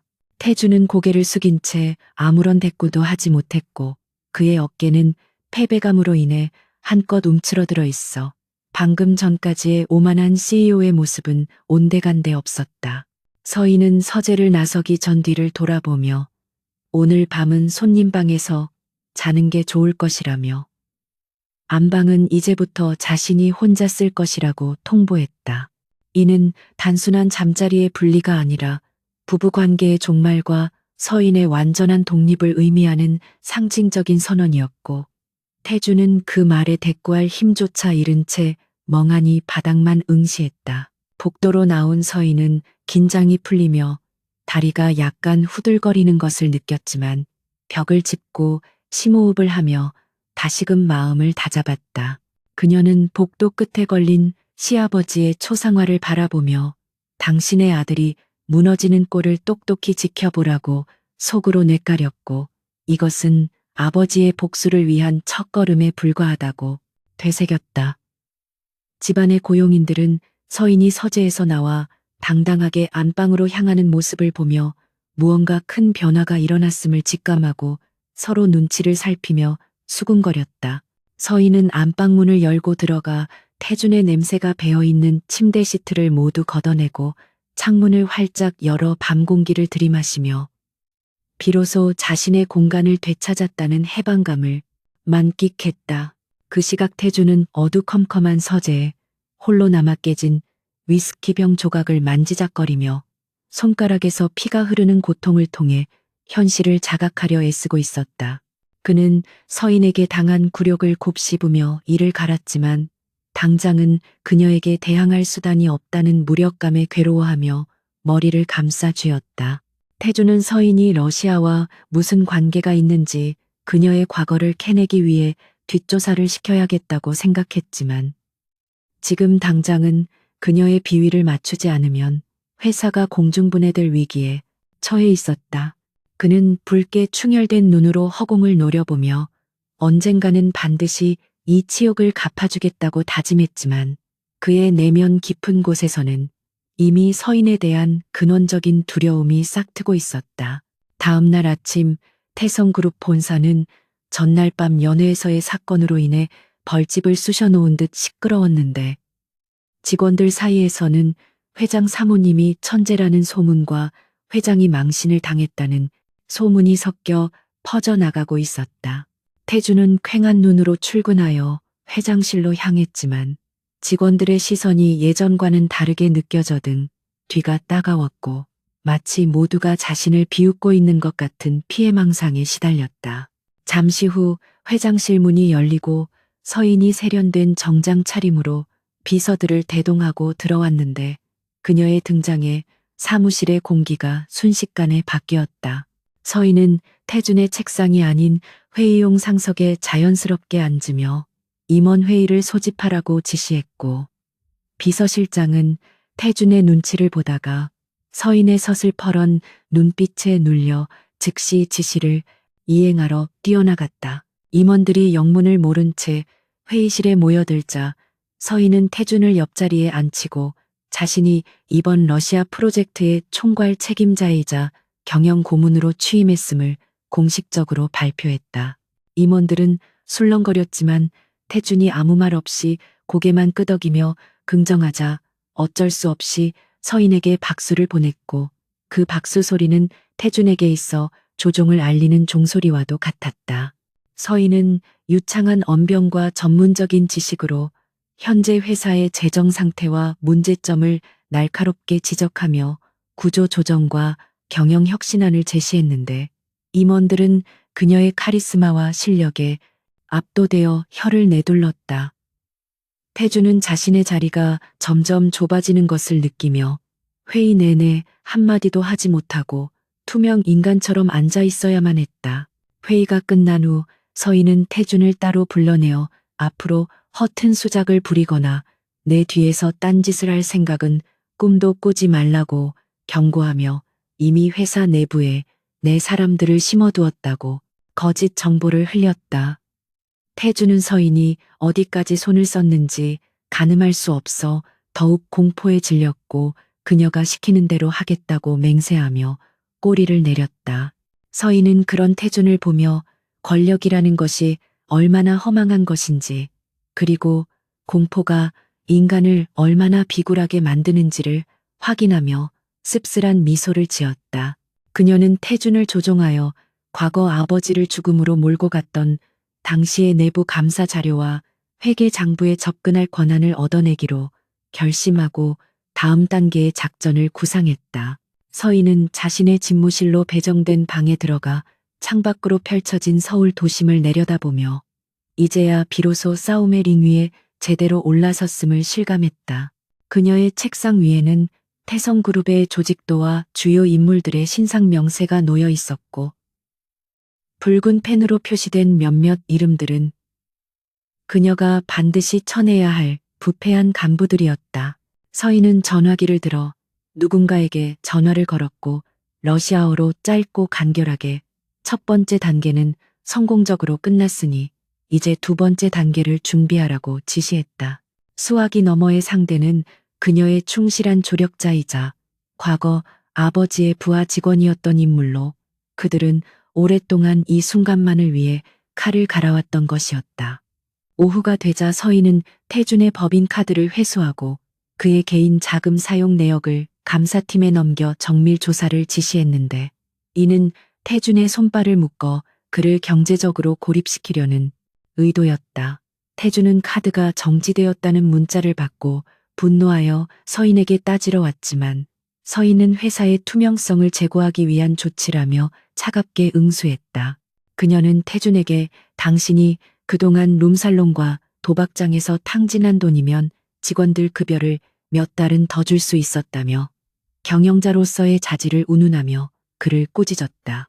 태주는 직원들이 보는 앞에서 망신을 당하고 얼굴이 벌개져 돌아설 수밖에 없었고 회사 내에서 그의 권위는 바닥으로 추락하고 있었다. 퇴근 시간이 다가오자 서희는 태준에게 오늘은 야근을 해서라도 밀린 결제 서류를 다 검토하라고 지시하고 자신은 먼저 퇴근하겠다고 통보했다. 태준은 부글부글 끓는 속을 억누르며 야근을 해야만 했고 서희는 기사가 운전하는 차를 타고 유유히 회사를 빠져나가며 승자의 여유를 즐겼다. 차 안에서 서희는 아버지의 유품인 낡은 시계를 꺼내보며 시간은 걸리겠지만 반드시 태성그룹을 정화하고 아버지의 명예를 되찾겠다고 다시 한번 다짐했다. 어둠이 내린 도심을 가로지르며 서희는 이제 자신이 사냥당하던 사슴에서 숲을 지배하는 사자로 다시 태어났음을 뼈저리게 느끼고 있었다. 태성그룹의 깊은 지하 문서 보관실은 마치 시간이 멈춘 듯한 무거운 침묵과 퀴퀴한 종이 냄새로 가득 차 있었는데 그곳은 회사의 가장 어두운 치부들이 잠들어 있는 금단의 영역이었다. 이서희는 보안 요원의 경호를 받으며 먼지 쌓인 서류 상자들 사이를 지나가고 있었는데 그녀의 손에는 며칠 전 확보한 마스터키가 들려 있었다. 강태준은 회장직에 있으면서도 이 보관실의 존재를 까맣게 잊고 있었거나 애써 무시해왔겠지만 서희는 이곳에 자신의 아버지를 죽음으로 내몬 결정적인 증거가 숨겨져 있다는 사실을 확신하고 있었다. 그녀는 수십 년 전의 회계 장부와 이사회 회의록들이 보관된 구역으로 발걸음을 옮겼고 차가운 형광등 불빛 아래서 그녀의 그림자는 길게 늘어지며 마치 과거의 망령들을 깨우는 듯한 기묘한 분위기를 자아냈다. 서희는 미리 파악해둔 분류 기호에 따라 낡은 서류 상자를 하나씩 열어보며 내용을 확인하기 시작했는데 그녀의 눈빛은 사막에서 바늘을 찾는 사람처럼 집요하고 날카로웠다. 수많은 서류 더미 속에서 그녀의 손끝이 멈춘 곳은 20년 전 태성그룹이 중소기업들을 인수합병하던 당시의 비공개 자금 내역서였다. 그 서류에는 서인의 부친이 운영하던 회사를 부도 처리하기 위해 강태준의 아버지가 고의적으로 자금주를 차단하고 은행 간부들을 매수했던 정황이 적나라하게 기록되어 있었다. 서인은 떨리는 손으로 그 서류를 집어들었고 잉크가 바랜 종이 위에서 아버지의 피와 눈물로 얼룩진 억울한 진실을 마주하며 가슴 깊은 곳에서 솟구치는 슬픔과 분노를 억누르려 입술을 깨물었다. 같은 시각 강태준은 회사 근처의 허름한 지하 술집에서 불안했던 채 누군가를 기다리고 있었는데 그의 앞에는 다 마신 소주병들이 어지럽게 널려 있었다. 법인카드가 정지되고 개인 계좌마저 감시당하는 상황에서 그가 갈 수 있는 곳은 이런 뒷골목의 술집뿐이었고 그의 초라한 행색은 재계 서열 상위권 그룹 회장의 모습이라고는 상상할 수 없을 만큼 망가져 있었다. 잠시 후 험상궂은 인상의 남자가 술집으로 들어와 태준의 맞은편에 털썩 주저앉았는데 그는 과거 태준이 꾸준히를 처리할 때마다 이용했던 해결사 박 실장이었다. 태준은 박 실장에게 봉투 하나를 건네며 오늘 밤 안으로 이서인을 처리해달라고 부탁했는데 그 눈빛에는 사리와 광기가 번들거리고 있었다. 태준은 서인이 살아있는 한 자신의 인생은 지옥이 될 것이라고 확신했기에 극단적인 선택을 할 수밖에 없었는데 그는 서인이 가진 증거들을 없애고 그녀를 영원히 침묵하게 만드는 것만이 유일한 탈출구라고 믿었다. 박 실장은 봉투 안의 액수를 확인하고 비릿한 웃음을 흘리며 걱정 말라고 호언장담했지만 태준은 손톱을 물어뜯으며 초조함을 감추지 못했다. 그는 자신이 건넨 돈이 비자금 금고에 남은 마지막 현금이라는 사실을 알고 있었고 이 도박이 실패하면 자신에게 남은 것은 파멸뿐이라는 공포에 시달렸다. 태준은 술을 들이켜며 서인이 겁에 질려 살려달라고 애원하는 모습을 상상하며 비틀린 위안을 얻으려 애썼지만 가슴 한구석의 서늘함은 사라지지 않았다. 늦은 밤 서희는 지하 주차장으로 내려가기 위해 엘리베이터에 올랐는데 그녀는 서류 가방 속에 아버지의 사건 파일과 태준의 청부 폭력 모의 정황이 담긴 녹취록을 소중히 챙겨 넣은 상태였다. 그녀는 태준이 궁지에 몰리면 폭력을 쓸 것이라는 사실을 이미 예측하고 있었기에 자신의 차량과 이동 경로에 철저한 보안 대책을 세워두었다. 엘리베이터 문이 열리고 텅 빈 주차장의 냉기가 그녀를 감싸자 서희는 본능적으로 위험을 감지하고 발걸음을 늦추며 주위를 살폈다. 기둥 뒤 그림자 속에서 검은 옷을 입은 사내들이 쇠파이프를 들고 천천히 걸어 나오는 모습이 보였고 그들은 서인을 포위하며 조용히 거리를 좁혀왔다. 서인은 당황하지 않고 침착하게 뒷걸음질치며 가방 속에 있는 호신용 스프레이를 움켜쥐었는데 그녀의 눈빛은 공포보다는 차라리 덤덤함에 가까웠다. 박 실장은 킬킬거리며 회장님께서 사모님을 아주 편안하게 모시라고 했다며 비아냥거렸고 사내들은 위협적인 몸짓으로 서인을 향해 달려들었다. 그 순간 주차장 곳곳에 숨어있던 서인의 사설 경호팀이 일제히 튀어나와 괴한들을 덮쳤고 순식간에 주차장은 격렬한 난투극의 현장으로 변했다. 서인은 미리 고용한 전직 특수부대 출신 경호원들이 괴한들을 제압하는 모습을 냉정하게 지켜보며 핸드폰을 꺼내 이 모든 상황을 영상으로 기록했다. 태주는 술집에서 초조하게 박 실장의 연락을 기다리고 있었지만 전화벨은 울리지 않았고 시간은 야속하게만 흘러가고 있었다. 그는 술에 취해 흐트러진 정신을 다잡으려 했지만 불길한 예감이 엄습해와 몸을 가만히 둘 수가 없었다. 마침내 전화가 걸려왔을 때 수화기 너머에서 들려온 목소리는 박 실장이 아닌 이서인의 차갑고 침착한 목소리였고 태주는 심장이 멎는 듯한 충격을 받았다. 서인은 당신이 보낸 개들은 모두 철장에 갇히게 될 것이며 당신 또한 교사범으로 그들과 함께하게 될 것이라고 통보하고는 일방적으로 전화를 끊어버렸다. 다음 날 아침 태성그룹 대회의실은 긴급 이사회가 소집되어 팽팽한 긴장감이 감돌고 있었는데 이사들은 이른 아침부터 불려 나온 탓에 피곤한 기색이 역력했지만 심상치 않은 분위기에 숨을 죽이고 있었다. 서인은 상석에 앉아 비장한 표정으로 이사들을 둘러보았고 그녀의 앞에는 두툼한 서류 뭉치와 노트북이 놓여 있었다. 잠시 후 회의실 문이 거칠게 열리고 태준이 헝클어진 머리와 충혈된 눈으로 뛰어들어왔는데 그는 경비원들의 제지에도 불구하고 막무가내로 소리를 지르며 난동을 부렸다.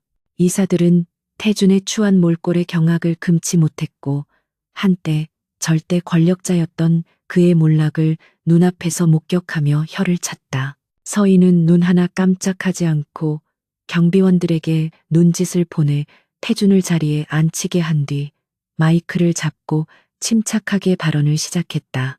그녀는 태준이 러시아 사업권에서 저지른 배임 및 횡령 미수 사건뿐만 아니라 어젯밤 자신을 청부 살해하려 했던 시도까지 모든 증거를 제시하며 이사들을 충격의 도가니로 몰아넣었다. 스크린에는 주차장 CCTV 영상과 태준이 박 실장과 통화한 음성 파일이 재생되었고 회의실 안은 태준의 범죄 행각을 확인한 이사들의 탄식과 분노로 가득 찼다. 태준은 아니라고 소리치며 발악했지만 명백한 증거 앞에서 그의 변명은 그저 구차한 소음일 뿐이었다. 하지만 서인의 폭로는 여기서 멈추지 않았는데 그녀는 보관실에서 찾아낸 20년 전의 회계 장부를 꺼내들며 태성그룹의 원죄를 묻기 시작했다. 그녀는 선대 회장과 태준이 공모하여 수많은 건실한 중소기업들을 불법적인 방법으로 파산시키고 그 자산을 헐값에 사들여 몸집을 불려왔다는 사실을 낱낱이 고발했다. 특히 자신의 아버지가 운영했던 회사의 사례를 상세히 언급하며 그들의 탐욕이 가정을 어떻게 파괴했는지 감정적이면서도 논리적으로 호소했다. 이사들 중 일부는 과거의 일에 연루되어 있었기에 얼굴이 사색이 되어 고개를 숙였고, 나머지는 그룹의 도덕성이 뿌리째 흔들리는 사태에 할 말을 잃었다. 서희는 이 모든 증거 자료를 이미 검찰과 언론에 넘겼다고 선언하며, 이제 태성그룹이 살아남을 길은 썩은 환부를 도려내고 뼈를 깎는 쇄신을 하는 것뿐이라고 강조했다. 그녀는 태준의 회장직 해임안을 정식으로 상정했고, 이사들은 더 이상 태준을 비호할 명분도 실익도 없다는 것을 깨닫고 만장일치로 해임안에 찬성표를 던졌다. 태준은 자신이 믿었던 측근들조차 등을 돌리는 모습을 보며 절규했지만, 그의 목소리는 허공에 흩어질 뿐 누구의 마음도 움직이지 못했다. 그는 바닥에 주저앉아 멍하니 천장을 바라보았고, 자신의 세상이 완벽하게 무너져 내렸음을 인정해야만 했다. 회의실 밖 로비에는 이미 검찰 수사관들이 들이닥쳐 압수수색을 진행하고 있었고, 수많은 취재진이 몰려와 태성그룹의 비리 사태를 실시간으로 보도하고 있었다. 태준은 수사관들에게 양팔이 붙들린 채 회의실을 끌려나갔는데, 그는 쏟아지는 플래시 세례 속에서 고개를 들지 못한 채 비참한 최후를 맞이했다. 서희는 창가에 서서 태준이 호송차에 태워지는 모습을 내려다보았는데, 그녀의 표정은 승리감보다는 깊은 회한과 허무함이 서려 있었다. 그녀는 아버지의 억울함을 풀고 정의를 실현했지만, 그 과정에서 자신이 겪어야 했던 고통과 상처들이 다시금 떠올라 가슴이 먹먹해졌다. 태성그룹의 주가는 폭락했고, 시민단체들은 본사 앞에서 연일 시위를 벌이며 경영진의 처벌을 요구했는데, 이는 서인이 의도한 대로 부패한 제국이 무너지는 과정이었다. 서인은 비상경영위원회를 발족하고 위원장 자리에 올라 혼란에 빠진 회사를 수습하기 위해 동분서주했다. 그녀는 과거의 잘못된 관행들을 과감하게 철폐하고 투명한 경영 시스템을 도입하겠다고 약속하며 직원들과 주주들을 설득해 나갔다. 사람들은 처음에는 회장 부인이라는 꼬리표 때문에 그녀를 의심했지만, 서인의 진정성 있는 태도와 탁월한 능력에 점차 신뢰를 보내기 시작했다. 서인은 늦은 밤까지 사무실에 남아 회사의 정상화를 위한 계획안을 다듬었는데, 그녀의 책상 위에는 아버지의 사진과 함께 정의라는 단어가 적힌 메모가 놓여 있었다. 그녀는 단순히 복수에 성공한 것에 만족하지 않고, 이 회사를 아버지가 꿈꾸던 정직하고 건강한 기업으로 다시 세우는 것이야말로 진정한 복수의 완성이라고 믿었다. 창밖으로 보이는 서울의 야경은 여전히 화려했지만, 서인의 눈에 비친 세상은 어제와는 분명히 다른 색을 띠고 있었다. 그녀는 이제 더 이상 누군가의 아내도 꼭두각시도 아닌 자신의 운명을 스스로 개척해 나가는 주체적인 리더로서 새로운 내일을 준비하고 있었다. 그로부터 며칠 후 구치소에 수감된 태준은 면회를 온 변호사에게 서인에 대한 증오를 쏟아내며 항소를 준비하라고 윽박질렀지만, 변호사는 고개를 저으며 상황이 매우 비관적이라고 전했다. 서인이 제출한 증거들이 워낙 명백하고 여론이 최악으로 치닫고 있어 중형을 피하기 어렵다는 것이 법조계의 중론이었다. 태준은 좁은 독방에 갇혀 자신의 지난 날을 되돌아보았지만, 후회보다는 억울함만이 가득했고, 여전히 자신이 왜 졌는지 이해하지 못하는 어리석음을 보였다. 그는 차가운 벽에 머리를 기대며 서인의 이름을 저주처럼 되뇌었지만, 그 소리는 닫힌 철문 밖으로 새어나가지 못했다. 서인은 태준의 소식을 전해 듣고도 별다른 반응을 보이지 않았는데, 그녀에게 태준은 이미 과거의 사람일 뿐 현재와 미래에는 아무런 영향도 미치지 못하는 존재였다. 그녀는 주주총회를 준비하며 전문 경영인 체제로의 전환을 모색하고 있었고, 자신의 역할은 과도기를 안정적으로 관리하고 물러나는 것이라고 생각했다. 그녀는 권력의 맛에 취해 괴물이 되는 것을 경계했고, 자신이 시작한 이 싸움을 아름답게 마무리하기 위해 마지막까지 긴장의 끈을 놓지 않았다. 폭풍이 지나간 자리에 새로운 싹이 돋아나듯 태성그룹과 서인의 인생에도 희미하지만 분명한 희망의 빛이 비치기 시작했다. 서울중앙지방법원의 대법정은 선고 공판을 지켜보기 위해 몰려든 취재진과 방청객들로 발 디딜 틈 없이 붐비고 있었는데 그곳의 공기는 팽팽한 긴장감과 함께 어떤 종말을 예고하는 무거운 침묵으로 가득 차 있었다. 피고인석에 앉은 강태준은 수의를 입은 초라한 모습으로 고개를 숙이고 있었는데 불과 몇 달 전만 해도 대한민국 재계를 호령하던 오만한 CEO의 모습은 온데간데 없고 그저 겁에 질린 죄수 한 명만이 남아있을 뿐이었다. 재판장이 판결문을 낭독하기 시작하자 법정 안의 모든 시선이 재판장의 입에 집중되었고 강태준의 어깨는 미세하게 떨리고 있었는데 그는 마지막 순간까지도 자신이 풀려날 수 있을 거라는 헛된 희망을 붙잡고 있는 듯했다. 하지만 재판장은 횡령과 배임 그리고 살인, 교사, 미수 등 그가 저지른 모든 혐의를 유죄로 인정하며 징역 15년의 중형을 선고했고 주문이 낭독되는 순간 법정 안은 방청객들의 탄식과 웅성거림으로 가득 찼다. 태준은 믿을 수 없다는 듯 자리에서 벌떡 일어나 억울하다며 고함을 질렀지만 곧바로 교도관들에게 제압당해 양팔이 꺾인 채 끌려나갔는데 그 모습은 마치 도살장에 끌려가는 짐승처럼 비참하고 처절해 보였다. 방청석 맨 뒷자리에서 조용히 이 광경을 지켜보던 이서희는 태준이 법정 문 밖으로 사라지는 순간까지도 표정 하나 바꾸지 않았는데 그녀의 눈빛에는 승리감보다는 깊은 연민과 허무함이 서려 있었다. 그녀는 한때 자신의 남편이었던 남자가 스스로 파멸의 구렁텅이로 떨어지는 것을 목격하며 권력과 욕망이라는 것이 얼마나 더섭고 파괴적인 것인지를 다시 한번 뼈저리게 느꼈다. 서희는 자리에서 일어나 선글라스를 착용하며 법정을 빠져나왔고 쏟아지는 기자들의 질문, 세례를 뒤로 한 채 대기하고 있던 차에 올라탔다.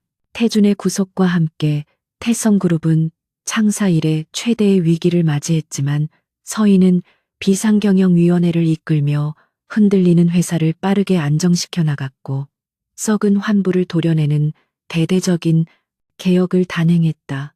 그녀는 태준의 측근 세력들과 부패한 임원들을 전원 해임하고 능력과 도덕성을 갖춘 새로운 인재들을 그 자리에 배치했는데 이 과정에서 어떠한 타협이나 자비도 없었다.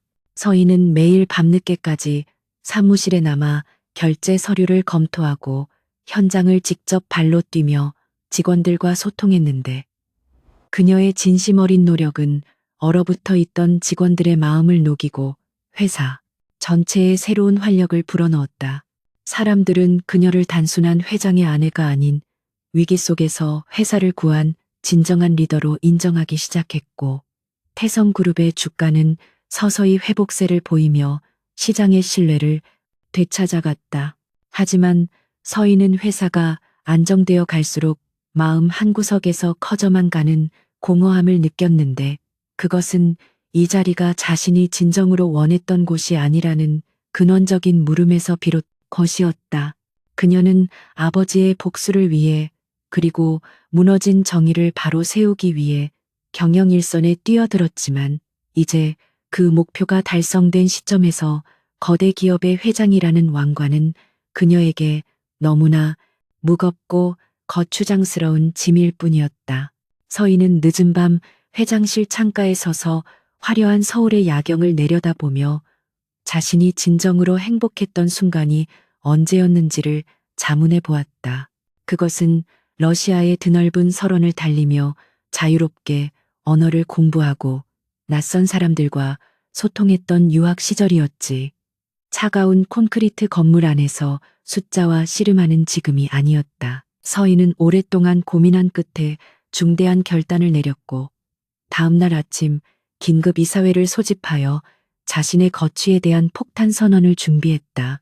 이사들은 회사가 이제 막 정상화 궤도에 올랐는데 서인이 갑작스럽게 회의를 소집하자 불안해하며 회의실로 모여들었고 서인의 입에서 무슨 말이 나올지 숨을 죽이고 기다렸다. 서인은 담담한 표정으로 마이크를 잡고 지난 몇 달간 임직원 여러분의 헌신적인 노력 덕분에 태성그룹이 위기를 극복하고 다시 일어설 수 있었다며 감사의 인사를 전했다. 그리고 그녀는 이제 자신의 소임은 여기까지라며 회장직에서 물러나 전문 경영인 체제를 도입하고 소유와 경영을 분리하는 선진적인 지배구조를 확립하겠다고 공식적으로 발표했다. 회의실 안은 충격에 휩싸인 이사들의 웅성거림으로 가득 찼는데 그들은 권력을 잡은 사람이 스스로 그 자리에서 내려온다는 것을 도저히 이해할 수 없다는 반응이었다. 하지만 서인은 흔들림 없는 목소리로 태성그룹이 더 이상 한 가문의 사유물이 되어서는 안 되며 투명하고 공정한 시스템에 의해 운영되는 국민 기업으로 거듭나야 한다고 강조했다. 그녀는 이미 검증된 전문 경영인을 차기 CEO로 내정해 두었으며 자신은 대주주의 역할에만 머물며 경영에는 간섭하지 않겠다는 뜻을 분명히 했다. 이사들은 서인의 결단에 경의를 표하며 기립 박수를 보냈고 서인은 그 박수 소리 속에서 비로소 어깨를 짓누르던 무거운 짐이 내려가는 듯한 해방감을 느꼈다. 회장직 사퇴 발표 후 서인은 인수인계 절차를 밟으며 주변 정리를 시작했는데 가장 먼저 한 일은 태준과 함께 살았던 저택을 처분하는 것이었다. 그곳은 그녀에게 있어 감옥이자 고문의 장소였기에 하루라도 빨리 그 기억에서 벗어나고 싶었고 수익금, 전액을 아버지의 이름으로 된 장학재단에 기부하기로 결정했다. 이삿날 텅 빈 저택을 마지막으로 둘러보던 서인은 거실 벽에 걸려있던 결혼사진을 떼어내어 쓰레기 봉투에 담으며 지난날의 아픔과 미련을 모두 털어버렸다. 그녀는 이제 더 이상 누군가의 아내도 아니고 복수의 화신도 아닌 오롯이 이서인이라는 한 인간으로서 새로운 삶을 시작할 준비를 마쳤다. 모든 정리가 끝난 어느 맑은 가을날 서인은 아버지의 산소가 있는 교회의 추모 공원을 찾았는데 하늘은 눈이 시리도록 파랗고 바람은 선선하여 마치 그녀의 새로운 출발을 축복해 주는 듯했다. 그녀는 준비해온 하얀 국화꽃 다발과 아버지가 생전에 좋아하시던 독한 러시아 보드카 한 병을 묘비 앞에 내려놓고 천천히 절을 올렸다. 차가운 묘비석에는 아버지의 이름이 선명하게 새겨져 있었고 서인은 손수건을 꺼내 비석에 쌓인 먼지를 닦아내며 참아왔던 눈물을 터뜨렸다. 그녀는 아버지에게 모든 것이 끝났다고, 태성그룹은 이제 깨끗한 회사가 되었고 아버지를 괴롭혔던 사람들은 법의 심판을 받았으니 이제 편히 쉬시라고 속삭였다. 산소 앞 벤치에 앉아 한참 동안 아버지와 마음의 대화를 나눈 서인은 가져온 보드카를 한 잔 따라 묘비에 뿌리고 남은 술을 자신의 잔에 채워 단숨에 들이켰다. 독한 술이 목을 타고 넘어가며 뜨거운 기운이 온몸으로 퍼져나가자 그녀는 비로소 가슴속에 응어리져 있던 마지막 슬픔까지 모두 녹아내리는 것을 느꼈다. 서인은 하늘을 올려다보며 아버지가 자신을 지켜보고 계시다는 것을 확신했고 이제는 과거에 얽매이지 않고 자신의 행복을 찾아 살아가겠다고 약속했다. 그녀는 가방에서 러시아행 비행기 티켓을 꺼내 만지작거렸는데 그것은 그녀가 오랫동안 꿈꿔왔던 새로운 여정의 시작을 알리는 티켓이었다. 서인은 다시 학업을 이어가고 언어학자로서의 꿈을 펼치기 위해 러시아로 떠나기로 결심했는데 그곳은 그녀에게 제2의 고향이자 가장 자유로웠던 시절의 추억이 깃든 곳이었다. 그녀는 더 이상 가면을 쓰고 연기할 필요도 없었고 누군가의 눈치를 보며 숨죽여 살 필요도 없는 온전한 자유인이 되어 드넓은 세상을 향해 날아갈 것이었다. 서인은 자리에서 일어나 옷에 묻은 흙을 털어내고 가벼운 발걸음으로 산을 내려오기 시작했는데 그녀의 뒤로 불어오는 바람이 마치 아버지의 따뜻한 손길처럼 등을 떠밀어주는 것 같았다. 주차장에 도착한 그녀는 차에 올라타 시동을 걸었고 백미러를 통해 멀어지는 추모 공원을 바라보며 옅은 미소를 지었다. 공항으로 가는 도로는 시원하게 뚫려 있었고 라디오에서는 경쾌한 음악이 흘러나오고 있었는데 서희는 창문을 열고 들어오는 바람을 맞으며 콧노래를 흥얼거렸다. 그녀의 표정은 그 어느 때보다 밝고 생기가 넘쳤으며 눈빛에는 미래에 대한 기대와 설렘이 가득 차 있었다. 그녀는 차 안에서 혼잣말로 러시아어 문장을 중얼거렸는데 인생은 폭풍이 지나가기를 기다리는 것이 아니라 빗속에서 춤추는 법을 배우는 것이다라는 문장이 그녀의 뇌리를 스치고 지나갔다. 서희는 지난 폭풍우 속에서 춤추는 법을 처절하게 배웠고 이제는 그 춤을 멈추지 않고 자신만의 무대에서 마음껏 펼쳐 보일 것이었다. 공항 출국장에 도착한 서희는 수많은 인파 속에서도 단연 돋보이는 우아함과 당당함을 뽐내며 체크인 카운터로 향했는데 그녀를 알아보는 사람들의 시선에도 개의치 않고 여유로운 미소를 보였다. 그녀는 이제 더 이상 숨을 필요가 없는 투명하고 강인한 존재가 되었기에 세상의 시선 따위는 그녀에게 아무런 영향도 주지 못했다. 탑승 수속을 마치고 게이트 앞에 앉아 창밖의 비행기를 바라보던 서희는 문득 휴대폰을 꺼내 태성그룹의 현재 주가를 확인해 보았는데 빨간색 상승 곡선을 그리고 있는 그래프를 보며 만족스러운 듯 고개를 끄덕였다. 그녀는 후임 경영인에게 짧은 응원 메시지를 보내고는 휴대폰의 전원을 끄며 한국에서의 모든 연결고리를 잠시 끊어두었다. 탑승 안내 방송이 울려 퍼지자 서희는 자리에서 일어나 여권을 손에 쥐고 게이트를 향해 걸어갔는데 그녀의 발걸음 하나하나에는 새로운 세상을 향한 힘찬 의지가 담겨 있었다. 비행기에 탑승하여 창가 자리에 앉은 서희는 이륙과 함께 점차 작아지는 서울의 풍경을 내려다보며 지난 시간 동안 겪었던 희로애락의 순간들을 주마등처럼 떠올렸다. 고통스러웠던 시간들도 있었지만 그 모든 과정이 자신을 단련시키고 성장하게 만든 밑거름이 되었음을 인정하며 그녀는 과거의 자신에게 작별을 고했다. 비행기가 구름 위로 솟아오르자 눈부신 햇살이 기내로 쏟아져 들어왔고 서희는 눈을 감고 그 따스함을 온몸으로 느끼며 깊은 평온함에 빠져들었다. 러시아 공항에 도착했을 때 서인을 맞이한 것은 차가운 북풍이 아니라 낯설지만 정겨운 이국의 냄새와 활기찬 사람들의 소음이었다. 그녀는 공항 밖으로 나와 폐부 깊숙이 차가운 공기를 들이마시며 다스비다니아, 과거여, 즈드라스, 부이째, 새로운 미래여라고 러시아어로 작게 속삭였다. 그녀는 택시를 잡아타고 시내로 향하며 차창 밖으로 펼쳐진 풍경을 눈에 담았는데 그곳에는 그녀가 써 내려갈 새로운 이야기의 첫 페이지가 기다리고 있었다.